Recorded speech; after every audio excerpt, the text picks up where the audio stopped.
और रुक कर लेते हैं बड़ी खबर की ओर। अंबाला उम्मीदवार बंतो कटारिया से मिले हैं सीएम नायब सैनी। पूर्व सीएम मनोहर लाल भी साथ में मौजूद रहे, उन्होंने भी मुलाकात की। पूर्व सीएम से मिलकर के भावुक हुई बंतो कटारिया। अंबाला से बीजेपी की उम्मीदवार बनाई गई हैं बंतो कटारिया। पूर्व सांसद और पूर्व केंद्र में मंत्री रहे रतनलाल कटारिया की पत्नी हैं। उनके निधन के बाद से अंबाला सीट खाली है और अब वहां पर लोकसभा चुनाव के लिए बीजेपी ने उन्हीं की पत्नी को उम्मीदवार बनाया है। बंतो कटारिया अंबाला से चुनाव लड़ेंगी और बंतो कटारिया से मिलने के लिए पहुंचे सीएम नायब सैनी, पूर्व सीएम मनोहर लाल। ये दोनों नेता बंतो कटारिया से मिलने के लिए पहुंचे, मुलाकात की और काफी भावुक नजर आई बंतो कटारिया जब पूर्व सीएम मनोहर लाल से मिली। बताया जाता है कि पूर्व सीएम मनोहर लाल के काफी करीबी रहे हैं रतनलाल कटारिया और इसीलिए उनसे मिलकर के काफी भावुक नजर आए अंबाला से बीजेपी उम्मीदवार बंतो कटारिया। रवि कालीरमन हमारे विशेष संवाददाता हमारे साथ जुड़ गए अधिक जानकारी के साथ। रवि, क्या कुछ ज्यादा जानकारी? ये मुलाकात हुई, अंबाला उम्मीदवार जब बंतो कटारिया से मिलने के लिए पहुंचे सीएम नायब सैनी और पूर्व सीएम मनोहर लाल।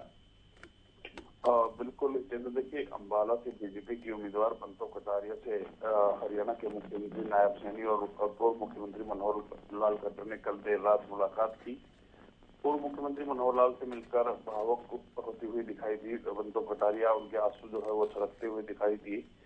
मनोहर लाल खट्टर के पुरानी साथियों में से थे पूर्व सांसद रतनलाल कटारिया। पिछले दिनों रतनलाल कटारिया का निधन हो गया। उसके बाद कहीं न कहीं कयास यही लगाए जा रहे थे कि बंतो कटारिया अंबाला लोकसभा से सांसद के रूप में, सांसद प्रत्याशी के रूप में भारतीय जनता पार्टी से जो है वो चुन करके आ सकती हैं।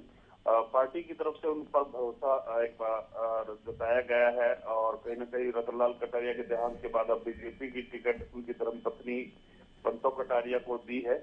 तो देखना होगा कि बंतो कटारिया अंबाला लोकसभा क्षेत्र से क्या कुछ कर पाती है, कितने वोट हासिल कर पाती है। तो ऐसे में कहीं ना कहीं मुख्यमंत्री नायब सैनी और पूर्व मुख्यमंत्री मनोहर लाल खट्टर उनसे मिलने के लिए उनके आवास पहुंचे थे और जैसे ही वो उनके आवास पर पहुंचे बंतो कटारिया रोती हुई दिखाई दी, उनके आंसू छलकते हुए दिखाई दिए, भावुक वो नजर आई।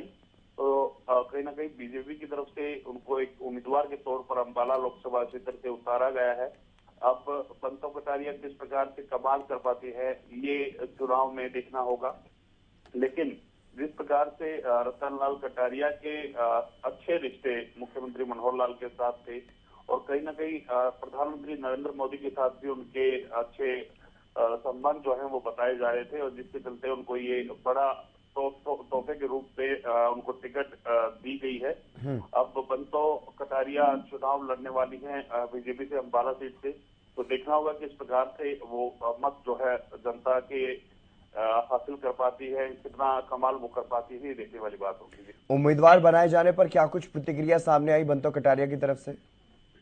बिल्कुल देखिए, उम्मीदवार बनाए जाने के बाद बंतो कटारिया की तरफ से शीर्ष नेतृत्व का धन्यवाद देती हुई नजर आई और साथ साथ ये कहती हुई नजर आई उनके शीर्ष नेतृत्व के उम्मीदों पर वो खरा उतरेंगी और कहीं ना कहीं अंबाला लोकसभा से विजयी होकर एक सीट भारतीय जनता पार्टी की झोली में डालने का काम वो करेंगी। चलिए, बहुत शुक्रिया तमाम जानकारी देने के लिए रवि। तो मुलाकात की ये तस्वीरें हैं, सीएम नायब सैनी और पूर्व सीएम मनोहर लाल बंतो कटारिया के आवास पर पहुंचे और उनसे मुलाकात की।